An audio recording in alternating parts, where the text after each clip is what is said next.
10 ವರ್ಷದ ಹಿಂದೆ 4ನೇ 5ನೇ ಓದುವಂಥ ಮಕ್ಕಳು ಆತ್ಮಹತ್ಯೆ ಮಾಡ್ಕೋತಾ ಇರಲಿಲ್ಲ. 15 ವರ್ಷದ ಹಿಂದೆ 8th 9th 10th ಓದುವಂಥ ಮಕ್ಕಳು ಆತ್ಮಹತ್ಯೆ ಮಾಡ್ಕೋತಾ ಇರಲಿಲ್ಲ. 20 ವರ್ಷದ ಹಿಂದೆ 30 ಒಳಗಡೆ ಇರೋರು ಆತ್ಮಹತ್ಯೆ ಮಾಡ್ಕೊಳ್ಳೋದು ನಾವು ಕೇಳಿಲ್ಲ. ಬಟ್ ನಾವು ಈಗ ಯಾವ ದಿನಮಾನದಲ್ಲಿ ಇದ್ದೀವಿ ಅಂದರೆ ಜಸ್ಟ್ 3 years 3rd ಸ್ಟ್ಯಾಂಡರ್ಡ್ ಓದುವಂಥ ಆಲ್ಮೋಸ್ಟ್ 8 to 9 years ಇರುವಂಥ ಸಣ್ಣ ಸಣ್ಣ ಮಕ್ಕಳಿಗೆ ಆತ್ಮಹತ್ಯೆ ವಿಚಾರ ಹೇಗೆ ಬರ್ತಾ ಇದೆ.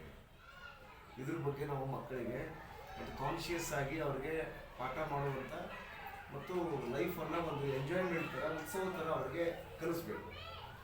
ಇದು ಮಾರ್ಕ್ ಶೀಟ್ ಅನ್ನುವಂಥದ್ದು ಜಸ್ಟ್ ಪೀಸ್ ಆಫ್ ಪೇಪರ್. ಅದು ಕೆಲವು ಸಂದರ್ಭದಲ್ಲಿ ಮಾತ್ರ ಅದು ನಿಮ್ಗೆ ವರ್ಕಿಂಗ್ ಬರುತ್ತೆ, ಇನ್ನೊಂದು ಸಂದರ್ಭದಲ್ಲಿ ಅದು ಬರಲ್ಲ. ಅದನ್ನು ಮಕ್ಕಳಲ್ಲಿ ಅದನ್ನು ಹೇಳ್ತಾ ಏನೇ ಆದರೂ ಖುಷಿಯಾಗಿರೋದನ್ನು ಕಲಿಸ್ಬೇಕು. ನಿಮ್ಮ ಕ್ಲಾಸ್ ರೂಮ್ನಲ್ಲಿರುವಂಥ ಎಲ್ಲ ಸಣ್ಣ ಸಣ್ಣ ಮಕ್ಕಳನ್ನು ಸಾಮಾನ್ಯ ಅಂತ ತಿಳ್ಕೊಬಾರ್ದು. ಅಮೇರಿಕಾದಲ್ಲಿ ಒಂದು ಮಾತು, teachers in America they see their students as future presidents of America ಅಂತ ಒಂದು ಮಾತು. ತುಂಬ ದೊಡ್ಡ ಮಾತಿದೆ. ಅದರ ಅರ್ಥ ಏನು? Teachers in America they see their students as future presidents of America. Class ರೂಮ್ನಲ್ಲಿ ಕೂತ್ಕೊಂಡಿರುವಂಥವ್ರು ಯಾರೋ ಒಬ್ಬ ಹುಡುಗ ಕೂತ್ಕೊಂಡಿಲ್ಲ, ಸತೀಶ ರಮೇಶ ಇವ್ರು ಯಾರೋ ಅಂಥವ್ರು ಕೂತ್ಕೊಂಡಿಲ್ಲ. ಈ ದೇಶದ ಅಧ್ಯಕ್ಷರಾಗುವಂಥವ್ರು ನನ್ನ ಕ್ಲಾಸ್ ರೂಮಲ್ಲಿ ಕೂತ್ಕೊಂಡಿದ್ದಾರೆ ಅಂತ ತಿಳ್ಕೊಂಡು ಪಾಠ ಮಾಡ್ತಾರೆ. ನಾವು ಹೆಂಗೆ ಮಾಡ್ತೀವಿ? ನಾವೊಂದು ಮೆಂಟಾಲಿಟಿ ಬೇರೆ ಇದೆ ನೋಡಿ. ಹೈಯೆಸ್ಟ್ ನಂಬರ್ಸ್ ಆಫ್ IAS ಆಫೀಸರ್ಸ್ಗಳೆಲ್ಲ ಬಿಹಾರದಿಂದ ಯಾಕೆ ಬರ್ತಾರೆ? That is one kind of mentality. ಆ ಮೆಂಟಾಲಿಟಿನ ನೀವು ಸಣ್ಣವರಿದ್ದಾಗಲೇ ಬಿಲ್ಡ್ ಮಾಡಿದ್ರಿ ಅಂದರೆ ಯಾವುದಾದ್ರೂ ಕ್ರ್ಯಾಕ್ ಮಾಡ್ತಾರೆ ಎಕ್ಸಾಮ್.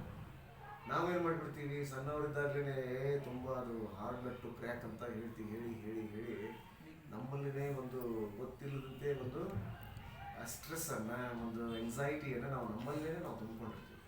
ಆದರೆ ಈ ಬಿಹಾರಲ್ಲಿ ಆ ಕಲ್ಚರ್ ಇಲ್ಲ. ಹಾಗೆ ನೋಡಿದ್ರೆ ಲಿಟ್ರಸಿ ರೇಟ್ ತುಂಬ ಕಡಿಮೆ ಇದೆ ಅಲ್ಲಿ.